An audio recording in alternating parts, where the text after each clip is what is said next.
বাড়ি থেকে বেরোচ্ছি, আমরা যাবো নেপাল। লাগেজ রেডি আমাদের। হ্যাঁ, হাওড়া থেকে মিথিলা এক্সপ্রেস 3:30 পৌনে 4 নাগাদ আমরা এখন ক্যাব ধরে বেরোবো। আমরা জাস্ট বাড়ি থেকে রওনা হচ্ছি স্ন্যাপে করে। প্রচুর লেট। हाँ 3:30 बजे ट्रेन है हमारा, अभी 2:3 बजे। हाँ 2:35 हो गया। तो अंकल বেগম সিকিউরিটি আঙ্কেলকে টাটা জানিয়ে রওনা হলো। আজকে আমাদের বেরোতে সত্যি লেট হয়ে গেছে। হাওড়া থেকে ট্রেনের টাইম 3:50 আর আমরা বাড়ি বাগুইহাটি থেকে বেরোলাম 2:35।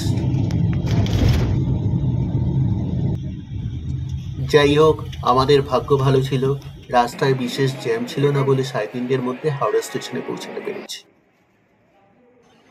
মিথিলা এক্সপ্রেস দিয়েছে 8 নম্বর প্ল্যাটফর্মে আর আমাদের কোচ A1।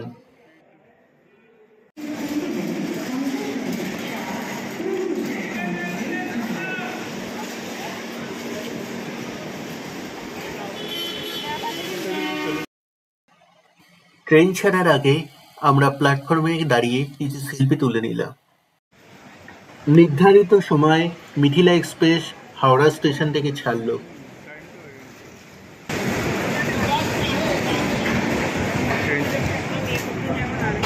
চলো না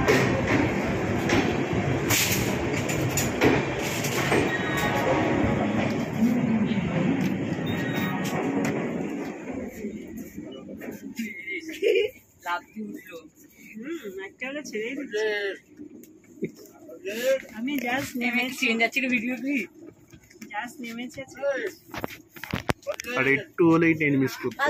এবার আমি পরিচয় করে দিই আমাদের ভ্রমণ সঙ্গীদের। এই হলো প্রতীক, আর এই হলো প্রতীকের স্ত্রী সাথী বেগম, ছবি তুলছি। আর এই হলো প্রঙ্কিত ওরফে পুটু। বেগম, আমরা কোথায় যাচ্ছি? নেপাল যাচ্ছি আমরা।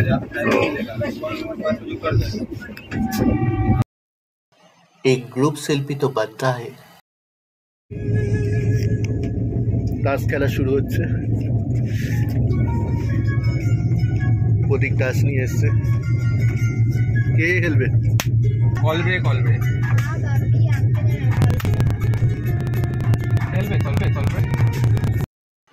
বেগম অ্যাজ ইউজুয়াল ড্রয়িং এবং কালারিং শুরু করে দিয়েছে। দেখতে দেখতে আমরা শ্রীরামপুরে পৌঁছে গেলাম।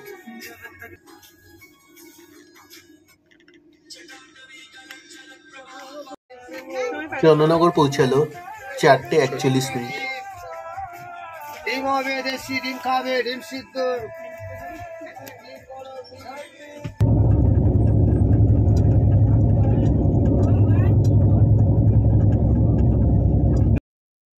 বর্ধমান ঢুকলো 6:15 নাগাদ।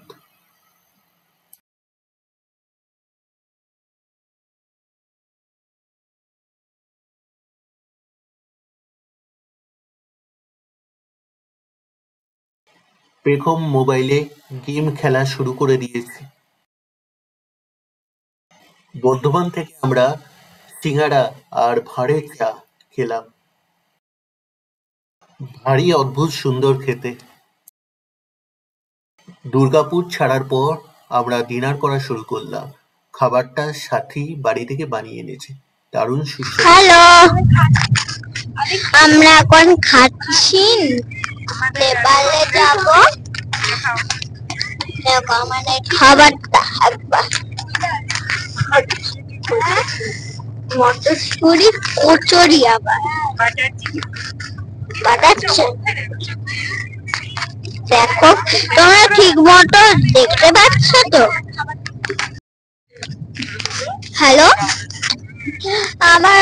আবার ভিডিও করতে হচ্ছে, কারণ কি জানি। হ্যাঁ বাবা, সারাক্ষণ খেতে যাচ্ছে, আমি একটু খেয়েছিলাম। Hello, interconnection. বলো আজকে কি মেনু? পান খাচ্ছে। মটরশুটির কচুরি আর বাটার চিকেন সাথী বানিয়ে দিয়েছে।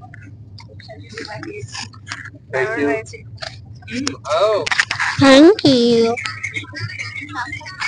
Hello. Hello, আমার দাদা।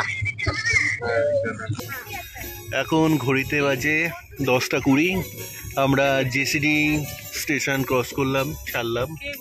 কে বলছে? কথা বলছি। আমাদের ডিনার হয়ে গেছে, আমরা একটু পরে ঘুমোতে যাব।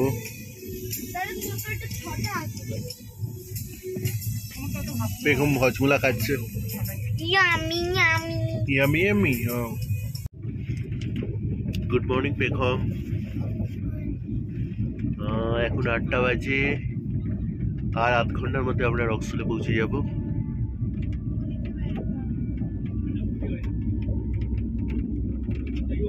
আমরা মোটামুটি রেডি, ফ্রেশ ট্রেশ হয়ে।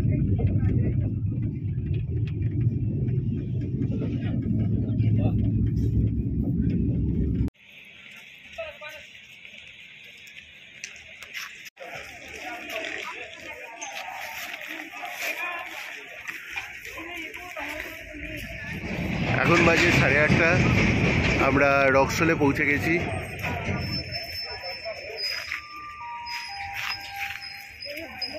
আমরা লাগেজ নামিয়ে আনলাম। এখান থেকে আমরা চিতপান যাব, আমাদের গাড়ি আগে থেকেই বুক করা আছে। तो गाड़ी कहाँ पे है? गाड़ी पार्किंग में। अच्छा बोल रहा हूँ भैया थोड़ा सा फ्रेश होना है तो रास्ते में मिलेगा? हाँ उधर तो ऑफिस के पास में मिलेगा। ऑफिस के पास में। ऑफिस के पास में तो थोड़ा टॉयलेट वगैरह करना है। मतलब किसका? यहाँ से 3 किलोमीटर जाएंगे ना आगे में। अच्छा अच्छा हम लोग वहाँ का पे ऑफिस सब है। मिलेगा। हाँ, वहाँ पे सब मिलेगा। अच्छा अच्छा हेलो চলো আমরা ফ্রেশ হব। তো ড্রাইভার বললো যে 3 কিলোমিটার দূরে কোথাও একটা আমাদের স্টপেজ দেবে ফ্রেশ হওয়ার জন্য। चलो चलो চলো গেট রেডি। আমাদের মিথিলা এক্সপ্রেসে এসি 2 টায়ারের ভ্রমণের অভিজ্ঞতা ছিল।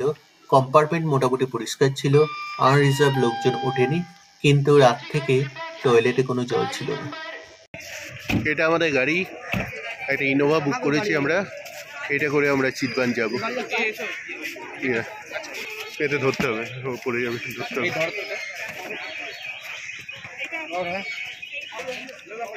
এই ইনোভাটা রুস্তমজি দিয়েছে খুব রিজনেবল রেটে। আমি ওনার নম্বর দিয়ে দেবো আপনাদের। হ্যাঁ রুস্তমজি कुछ बोलेंगे आप? এই নেপালের আমি কাজ করি, ঠিক আছে? নেপালে अपनी गाड़ी होटल सब पाया जावे।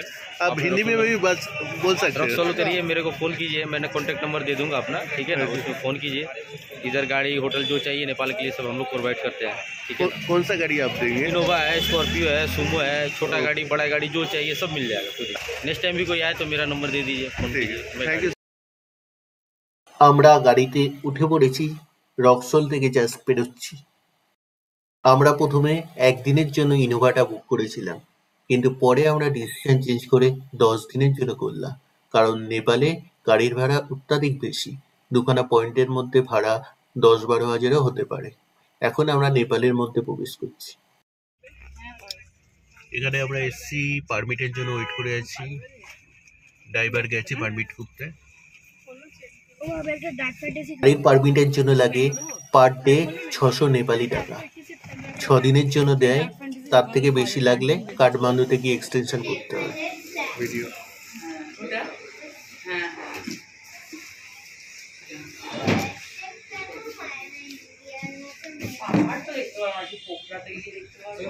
এখানে আমরা কারেন্সি এক্সচেঞ্জ করলাম। এখন রেট যাচ্ছে 1 টাকা 55, 1.55। রুস্তমজির সাহায্যে আমরা এনসেলের দোকানা প্রিপেড সিমও নিয়ে নিলাম। এই সিমগুলির মূল্য 200 নেপালি টাকা। এখানে আনলিমিটেড লোকাল কল এবং 5 জিবি ডেটা 1 সপ্তাহের ভ্যালিড। সিম নিতে শুধুমাত্র আধার কার্ড লাগে। বীরগঞ্জ থেকে আমাদের যাত্রা শুরু হয়ে গেছে। আমরা 10 দিনের ইনোভার প্যাকেজ নিয়েছি, পার ডে 5000 বেসিসে, টোটাল 50,000 টাকা। হ্যালো, হাই, দেখো কে কে আছে। প্রতীক, चितवान चितवान আমরা এখন এইমাত্র বীরগঞ্জ থেকে চিতবানে যাচ্ছি। আমরা এই ইনোভা গাড়িটা বুক করেছি, 10 দিন আমাদের সঙ্গে থাকবে। हमारे ड्राइवर, आपका नाम क्या है? अरमान। अरमान जी हमारे साथ है। চলো আমরা এখন গাড়িতেই একটু একটু ব্রেকফাস্ট করবো, তাই তো নাকি? দোকানে গিয়ে করবো। আচ্ছা, এবারে আপনাদের চিতবান যাওয়ার রাস্তা দেখাবো। নেপালের রাস্তাঘাট খুবই খারাপ বলা হয়, কিন্তু চিতগানের রাস্তা কিন্তু এইরকম নয়। এখান থেকে জঙ্গল শুরু হয়ে গেল। চিতবানে ভারতীয় 500, 100 উভয় নোটই চলে দূরে একটা এবং পাহাড় দেখা 1.6 যাচ্ছে। রেটে পাওয়া যায়। তাই চিতবানের জন্য প্রয়োজনীয় টাকা আপনাদের নেপালি কারেন্সিতে কনভার্ট করে নিয়ে যাওয়ার কোনো প্রয়োজন নেই। নেপালের কোন কোন সিটিতে ভারতীয় 500 টাকার নোট চলে এবং কী রেটে পাওয়া যায় সেই নিয়ে আমাদের আলাদা একটা ভিডিও আছে, ডেসক্রিপশন বক্সে লিঙ্কটা দিয়ে দেবো। যাত্রাপথে এই ধাবাটিতে আরমান ভাই নিজের লাঞ্চের জন্য গাড়িটা দাঁড় করালো, যদিও আমরা এখান থেকে লাঞ্চ করিনি। এরকম ঘুরিয়ে পড়েছে।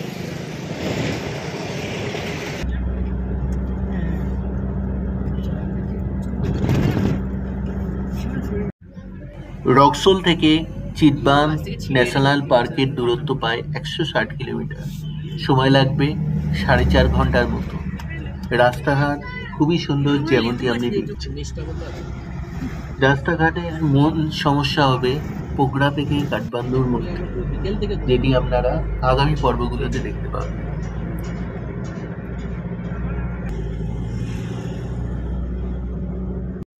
রাস্তার ডান দিকে স্নো পিক গুলো খুব সুন্দরভাবে দেখা যাচ্ছে, যদিও আমার মোবাইল ক্যামেরায় ভালোভাবে ধরা পড়েনি।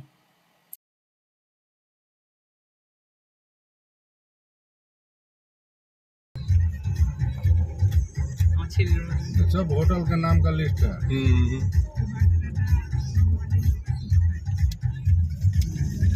এই সমস্ত হোটেলগুলোর নামের লিস্ট দেওয়া আছে। আমরা এবার আস্তে আস্তে হোটেলে প্রবেশ করছি। আমরা এই ভিডিওটা এখানেই শেষ করছি। আগামী পর্বে দেখাবো আমরা এই হোটেলের নাম, কন্ট্যাক্ট নম্বর, রুম ভাড়া এবং রুমের রিভিউ, ক্যানোয়িং আর সাফারির খরচ। ব্যালকনি।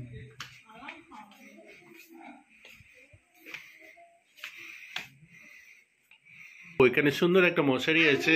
আমি ভেবেছিলাম আগে ওটা লাইট। খুব সুন্দর লাগছে সকালবেলা। আমরা এখন ব্রেকফাস্ট করতে যাব। হোটেলে কমপ্লিমেন্টারি ব্রেকফাস্ট আছে। তারপর আমরা আজকে ক্যানোয়িং করতে যাব। আমরা ক্রোকোডাইল আমরা 6-7টা মতো ক্রোকোডাইল দেখলাম, একটা টাইগারও দেখেছি দূর থেকে, 4-5টা মতো পিকক দেখেছি, কিন্তু আমরা